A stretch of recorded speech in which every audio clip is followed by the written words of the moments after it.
Fascist Sheikh Hasina সরকারের আমলে দুদকে torture sell ছিল বলে অভিযোগ করেছেন বাংলাদেশ আম জনগণ পার্টির আহ্বায়ক ডক্টর মোহাম্মদ রফিকুল আমিন। তিনি বলেন, সেখানে চোখে কাপড় বেঁধে মুখে গরম পানি ঢেলে নির্যাতন করা হতো। দুপুরে ঢাকা রিপোর্টার্স ইউনিটিতে মিট দ্য রিপোর্টার্স অনুষ্ঠানে এসব কথা বলেন তিনি।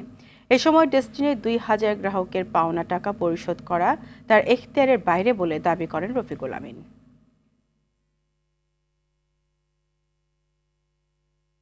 বাংলাদেশের সর্বশ্রেষ্ঠ রাষ্ট্রীয় প্রতিষ্ঠান ছিল তখন দুর্নীতিগ্রস্ত তৎকালীন সময়ের দুর্নীতি দমন কমিশন, এবং সবাই একেবারে বটম থেকে টপ পর্যন্ত সবাই ছিল দুর্নীতিবাজ।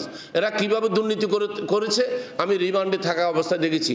আমি রিমান্ডে ছিলাম তাদের অধীনে 23 দিন।